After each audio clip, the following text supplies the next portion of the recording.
70வது தேசிய திரைப்பட விருது வழங்கும் விழா இன்னைக்கு நல்லபடியா நடந்து முடிஞ்சிருக்கு. இதுல நம்ம பிடிச்சு நமக்கு பரிச்சயமான நம்ம என்ஜாய் பண்ணி பார்த்த நிறைய படங்கள் விருதுகளை அள்ளி குமிச்சிருக்கிறாங்க. எந்தெந்த படங்கள் எந்தெந்த துறைக்கு அவார்டு வாங்கியிருக்கிறாங்க அப்படிங்கறத இந்த வீடியோல பார்க்கலாம். அண்ணமால்னாலே மன திருப்தி தான். Annamal institute of hotel management, Chennai Amirtha aviation and hotel management college. படிக்கலாம் இன்று, பறக்கலாம் நாளை. ஃபேமிலி அவுட்டிங் ஏர்போர்ட் எப்பவுமே நமக்கு ஃபாஸ்ட் ட்ராக் தான். ரூபாய் 50 டிஸ்கவுண்ட் ஆக பெறுங்கள். ஃபர்ஸ்ட் நம்ம எல்லாருக்குமே பெருமை சேர்க்கிற மாதிரி, நம்ம தமிழ்நாட்டுக்கு பெருமை சேர்க்கிற மாதிரி லைகா ப்ரொடக்ஷன்ஸ் ரிலீஸ் பண்ண Ponniyin Selvan part 1 Mani sir direct பண்ணி விக்ரம் சார், ஜெயம் ரவி, கார்த்திக், த்ரிஷா, ஐஸ்வர்யா ராய், ஏஆர் ரஹ்மான் சாரோட மியூசிக் அப்படிங்கிற மாதிரி நிறைய பேர் நடிச்சு ரிலீஸ் ஆன பொன்னியின் செல்வன் பெஸ்ட் தமிழ் ஃபிலிம் அப்படிங்கிற ஒரு தேசிய அவார்டை பொன்னியின் செல்வன் பார்ட் 1 வாங்கியிருக்கு. அண்ட் பொன்னியின் செல்வன் பார்ட் 1ல மியூசிக் போட்ட நம்மளோட A R Rahman sir best background score அப்படிங்கிற அந்த ஒரு நேஷனல் அவார்டையுமே ரஹ்மான் சார் வாங்கியிருக்கிறாங்க. அண்ட் பெஸ்ட் சவுண்ட் டிசைன் அப்படிங்கிற அந்த அவார்டை ஆனந்த் கிருஷ்ணமூர்த்தி அவர்களும் பொன்னியின் செல்வன் பார்ட் 1க்காக வாங்கியிருக்கிறாங்க. பெஸ்ட் சினிமோட்டோகிராஃபர் அப்படிங்கிற தேசிய விருதை ரவிவர்மன் சாரும் வாங்கியிருக்கிறாங்க. அதாவது சேர்த்து மொத்தம் பொன்னியின் செல்வன் பார்ட் 1 படத்துக்காக 4 தேசிய விருதுகள் வாங்கியிருக்கிறாங்க. படம் மட்டும் நமக்கு பெருமை சேர்க்கல, படத்தில் வேலை செஞ்ச எல்லாருமே நமக்கு பெருமை சேர்த்துருக்குறாங்க. ஸோ இதை கேட்கும் போதே ரொம்ப சந்தோஷமாக இருக்குது. ஏன்னா கல்கி நாவலை பேஸ் பண்ணி எடுக்கப்பட்ட பொன்னியின் செல்வன். ஏன்னா இந்த படம் எப்படி எடுக்க போகிறாங்கப்பா, அந்த புக்கே பயங்கரமாக இருக்கும், 5 பாகம் படித்து முடிக்கிறதுக்கே பல ஆண்டு காலம் ஆகும், இது 2 பார்ட்டில் எப்படி எடுக்க முடியும் அப்படிங்கிற மாதிரி எக்கச்சக்கமான எதிர்பார்ப்புகள் இருந்துச்சு. அதை நல்லபடியாக மணி சார் பயங்கரமாக டெலிவரி பண்ணியிருந்தாங்க. நமக்கு கனெக்ட் ஆகிற மாதிரி, நமக்கு புரிகிற அந்த பழைய தமிழ் மொழிகளில் சூப்பராக காமிச்சிருந்தாங்க. எனக்கு என்ன ஒரு சின்ன வருத்தம் அப்படின்னா, பெஸ்ட் ஆர்ட் டைரக்ஷனுக்கு நம்ம தோட்டாத்திரணி சார் இதுக்கு வாங்குவாங்க அப்படிங்கிற நிறைய எதிர்பார்ப்பு எனக்கு இருந்துச்சு. ஏன்னா அந்த அரண்மனையெல்லாம் அவ்வளோ பயங்கரமாக செட் மேக்கிங் பண்ணியிருப்பாங்க. அது மிஸ் ஆனது மட்டும்தான் எனக்கு வருத்தம். மற்றபடி பொன்னியின் செல்வன் பார்ட் 1 படம் பெஸ்ட் படம் அப்படிங்கிறதுக்கும் best background score, best sound designing, best சினிமோட்டோகிராஃபிக்கு வாங்கினது எனக்கு ரொம்ப ரொம்ப ரொம்ப சந்தோஷம். அடுத்ததாக மேகம் அங்கே இருக்காதா பெண்ணே பெண்ணே திருச்சிற்றம்பலம் படத்தில் இந்த பாட்டுக்காக ஜானி மாஸ்டரும் சரி, சதீஷ் மாஸ்டரும் சரி பெஸ்ட் கொரியோகிராஃபர் அப்படிங்கிற நேஷனல் அவார்டு இந்த படத்துக்காக வாங்கியிருக்கிறாங்க. ஸோ திருச்சிற்றம்பலம் படத்தில் ஒரு நேஷனல் அவார்டு. அது மட்டும் இல்லாமல் நம்ம நித்யா மேனன் மேம் பெஸ்ட் ஆக்ட்ரஸ்க்கான நேஷனல் அவார்டையும் இந்த படத்துக்காக வாங்கியிருக்கிறாங்க. ஸோ ரெண்டுமே எனக்கு பயங்கர ஸ்பெஷல். ஏன்னா படமே ரொம்ப ஸ்பெஷல். சோபனா மாதிரி ஒரு ஃப்ரெண்டு லைஃப்பில் இருந்துச்சுன்னா எந்த ஒரு பிரச்சனையும் எனக்கு இல்லைங்க, இந்த மாதிரி ஒரு ஃப்ரெண்டு அது பண்ணாத, அது தப்பு, மூஞ்சிக்கலாம் ஒருத்தே இல்லைடா அப்படிங்கிற மாதிரிலாம் அவங்க பேசுகிறதெல்லாம் கேட்கும்போது, சே இந்த மாதிரி ஒரு பொண்ணு நம்ம லைஃப்பில் இல்லாமல் போயிட்டாங்களே அப்படிங்கிற மாதிரி நம்ம நிறையா ஃபீல் பண்ணியிருப்போம். ஸோ அதுக்காக சோபனா மேம், அதாவது நித்யா மேனன் மேம்க்கு இந்த அவார்டு கிடைச்சதுல ரொம்ப ரொம்ப சந்தோஷம். கண்டிப்பாக உங்களுக்கும் சந்தோஷம் அப்படின்னு நான் நினைக்கிறேன். பெஸ்ட் கன்னடா ஃபிலிமில் KGF 2 நம்ம ராக்கி பாய்ஸ் எல்லாம் ராக்கி 5 டூ ஃபான் எஸ் KGF 2 பெஸ்ட் கன்னடா ஃபிலிம் அப்படிங்கிற ஒரு அவார்டை வாங்கியிருக்கிறாங்க. ஐ திங்க் 1000+ crore மூவி, அதாவது கன்னடா இண்டஸ்ட்ரியை அடுத்த கட்டத்துக்கு உலகம் ஃபுல்லாக பார்க்க வச்ச ஒரு படம் KGF 2, KGF 1 ரெண்டுமே சொல்லலாம். பட் KGF 1 விட KGF 2 அப்படிங்கிறது ரொம்ப சூப்பராக இருக்கும். அது நம்ம எல்லாத்துக்குமே நம்ம பார்த்து ரசிச்சிருக்கோம் இல்லையா. ஆனால் 24/7 அந்த படம் தியேட்டரில் ஓடுச்சு. நான் பார்த்ததுலேயே ஒரு படம் விடிய விடிய ஓடுறது, 1 மணி ஷோ, 2 மணி ஷோ, 3 மணி ஷோ, இதெல்லாம் அதிகாலையில் 4 மணி ஷோ, என்னடா 24 மணி நேரமாக ரோல் பண்ணிட்டே இருக்கானுங்க தேட்டரில் அப்படிங்கிற மாதிரி யோசிக்க தோணுச்சு. அவ்வளோ எல்லாருமே விரும்பி போய் பார்த்த ஒரு படம் KGF 2.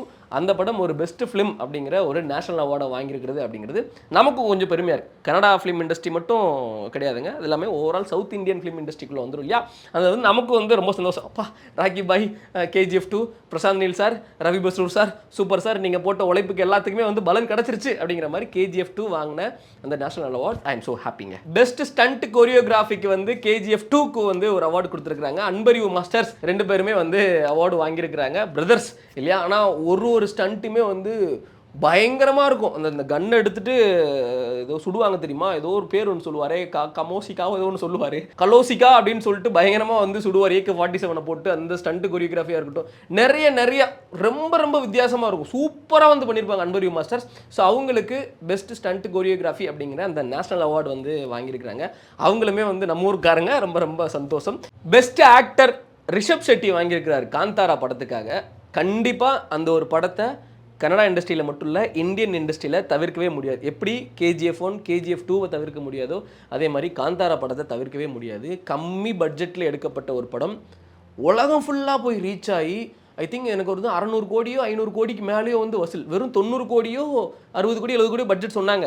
அது 500-600 கோடி, அது போட்ட காசோட பல மடங்கு ப்ராஃபிட். அதெல்லாம் தாண்டி காசெல்லாம் போட்டோம், மக்கள் அந்த படத்துக்கு போய் விரும்பி பார்க்கறது ஒன்று, பிடிச்சி பார்க்கறது ஒன்றெல்லாம் இருக்குல்ல, பயங்கரம். அந்த படத்தோட எக்ஸ்பீரியன்ஸே வந்து இது இது இது த்ரில்லிங் படமா இல்லை ஹாரர் படமா அப்படிங்கிற மாதிரி நம்மளை வந்து கன்ஃபியூஸ் பண்ண வைக்கும், ஒரு பீரியாடிக் படமா அப்படிங்கிற மாதிரி கன்ஃபியூஸ் பண்ண வைக்கும். அந்த மாதிரி ஒரு பயங்கரமான விஷுவல் எக்ஸ்பீரியன்ஸில் ஒரு வந்த படம் காந்தாரா. அந்த படத்தில் நடித்த ரிஷப் செட்டி பெஸ்ட் ஆக்டர் அப்படிங்கிற ஒரு நேஷனல் அவார்டை வந்து வாங்கியிருக்கிறாரு. ஸோ ப்ரவுட், ஸோ ஹாப்பி அப்படின்னு சொல்லலாம். காந்தாரா 2 வருது. எனக்கு தெரிஞ்சு அடுத்த நேஷனல் அவார்ட் ஃபங்க்ஷனில் வந்து காந்தாரா 2க்குமே வந்து படமும் சரி அவரும் சரி வாங்குவார். ஏன்னா அந்த படத்தோட கிளைமேக்ஸ் தான் அந்த ஒட்டுமொத்த படம் அப்படின்னு சொல்லலாம். மண்ணை வாயில் போட்டுக்கிட்டு ஓ அப்படின்னு அந்த கத்துற சீன்லாம் நம்ம கதறுவோம், சீட்டில் உட்காந்து தெரிப்போம் நம்ம, அப்படிங்கிற மாதிரி ஒரு படம். அந்த நடிப்புக்காகவே ஒரு பயங்கரமான ஒரு அங்கீகாரம் கொடுத்துருக்குறாங்க நேஷனல் அவார்ட் டீம். ஸோ அதுக்குமே வந்து ரொம்ப சந்தோஷம், ரொம்ப பாராட்டுகள். அண்ட் சிறந்த என்டர்டெயின்மெண்ட் ஃபிலிம், சிறந்த பொழுதுபோக்கு படம் அப்படிங்கிறதுக்காக காந்தாரா படம் வந்து அவார்டு வாங்கியிருக்கிறாங்க. நிச்சயமாக நடிகர் மட்டும் இல்லைங்க, அதில் அந்த படமே வந்து ஒரு பயங்கரமான ஒரு மேக்கிங்கில் இருக்கும். ஸோ அந்த பன்னியை பேஸ் பண்ணி அந்த அவங்களோட அந்த ஒரு நடனம்லாம் இருக்கும், வழிபாட்டு முறையெல்லாம் இருக்குல்ல, அதை பேஸ் பண்ணி அந்த காலத்தில் எடுத்தது. ஓப்பனிங்கில் வரும் இல்லையா, மாடை வச்சுட்டு ஒரு விளையாட்டு போட்டி ஒன்று இருக்கும். அதெல்லாம் வந்து என்னப்பா செம்மையாக இருக்கே, சூப்பராக வந்து காமிச்சிருக்கிறாங்களே, டைலாக்ஸாக இருக்கட்டும், அவங்க டெலிவரி பண்ணுற விதம், நடிக்கிற விதம், அதில் வர்ற அந்த சாமி ஓ அப்படின்னு கத்திட்டு போவோமே, இது ஒரு மாதிரி இருக்குது, தப்பா எடுத்துக்காதீங்க, மன்னிச்சுக்கோங்க. அது எல்லாமே வந்து ஒரு வேற லெவல் எக்ஸ்பீரியன்ஸ் கொடுத்த ஒரு படம் தான் காந்தாரா. அது எனக்கு ரொம்ப பிடிச்ச ஒரு படம் அப்படின்னு சொல்லலாம். ஏன்னா KGF 2வா காந்தாராவா அப்படின்னு கேட்டிங்கன்னா நான் காந்தாரா தான் வந்து ஃபஸ்ட்டு ப்ரிப்பேர் பண்ணுவேன், எனக்கு ரொம்ப பிடிக்கும் அப்படிங்கிறதுனால. ஸோ அந்த படம் சிறந்த பொழுதுபோக்குக்கான ஒரு படமாக தேர்வு செஞ்சதில் வந்து எனக்கு ரொம்ப ரொம்ப ரொம்ப happy. Best movie KGF 2, best entertainment movie Kantara அப்படிங்கிற இந்த 2 இதில் வந்து கன்னடா ஃபிலிம்ஸ் வந்து தட்டி தூக்கிட்டு போயிருக்காங்க. ஸோ ரொம்ப ரொம்ப சந்தோஷம். கண்டிப்பாக உங்களுக்குமே வந்து சந்தோஷமாக இருக்கும். இது மாதிரி நிறைய லாங்குவேஜில் வந்து நிறைய படங்கள் வந்து அவார்டு வாங்கியிருக்கிறாங்க. ஏன்னா தமிழுக்கு ஒரு ஒரு பிரிவு இருக்கும், கன்னடாவுக்கு ஒரு பிரிவு, மலையாளத்துக்கு ஒரு பிரிவு, தெலுங்குக்கு ஒரு பிரிவு அப்படிங்கிற மாதிரி இருக்கும். ஸோ இது எல்லாமே நமக்கு பரிச்சயப்பட்ட, நம்ம அதிகமாக விரும்பி பார்த்த, என்கரேஜ் பண்ண, என்ஜாய் பண்ண ஃபிலிம்ஸை தான் வந்து நான் இந்த வீடியோவில் வந்து மேக் பண்ணியிருக்கேன். இன்னும் நிறைய நல்ல நல்ல படங்கள், north Indian films, south Indian ஃபிலிம்ஸ்லேயே வந்து நிறைய படங்கள் வந்து அவார்டு வாங்கியிருக்கிறாங்க. அதெல்லாமே வந்து ரொம்ப ரொம்ப ரொம்ப ஹாப்பியாக இருக்குது. 2022க்கான தேசிய திரைப்பட விருது வழங்கும் விழா நல்லபடியாக நடந்து முடிஞ்சு. நீங்கள் ஏதாவது படத்துக்கு எதிர்பார்த்தீங்களா? கண்டிப்பாக இந்த படத்தில் இந்த நடிகர், இந்த மியூசிக் டைரக்டர், இந்த ஸ்டண்ட் கொரியோகிராஃபர், இந்த டான்ஸ் மாஸ்டர் அவார்டு வாங்குவாங்க நான் எதிர்பார்த்தேன், பட் அது வரலை அப்படிங்கிற மாதிரி உங்களுக்கு ஏதாவது மிஸ்ஸிங் இருக்கா அப்படிங்கிறதையும் கமெண்ட்டில் சொல்லிடுங்க. இப்போ நான் சொன்னேன் இல்லையா, பொன்னியின் செல்வன் பார்ட் 1, காந்தாரா, KGF 2, திருச்சிற்றம்பலம்ல நம்ம கொரியோகிராஃபி அண்ட் சோபனாவா நடித்த நம்ம நித்யா மேனன் பெஸ்ட் ஆக்ட்ரஸ் அப்படிங்கிற அந்த நேஷனல் அவார்ட், இதெல்லாமே வந்து உங்களுக்கு சந்தோஷத்தை கொடுத்துருக்கா. நீங்கள் எதிர்பார்த்ததானா இவங்க அவார்டு வாங்குவாங்களா இல்லையா அப்படிங்கிறது அது எல்லாத்தையும் மறக்காமல் கமெண்ட்டில் சொல்லிடுங்க. இந்த வருஷத்தில் ரிலீஸ் ஆன இந்த படத்துக்கு அவார்டு ஏன் அவங்க கொடுக்கல அப்படிங்கிற உங்களோட கேள்விகளையுமே வந்து நம்ம கமெண்ட்டில் சொல்லுங்கள். அதை வந்து நம்ம தெரியப்படுத்தலாம் இந்த உலகத்துக்கு அப்படிங்கிறதே வந்து நான் சொல்லிக்கிறேன். ஸோ அவ்வளோதான். அண்ணமால்னாலே மன திருப்தி தான். Annamal institute of hotel management, Chennai Samitha aviation and hotel management college. படிக்கலாம் இன்று, பறக்கலாம் நாளை. ஃபேமிலி அவுட்டிங், ஏர்போர்ட் எப்பவுமே நமக்கு ஃபாஸ்ட் ட்ராக் தான். ரூபாய் 50 டிஸ்கவுண்ட் ஆக பெறுங்கள்.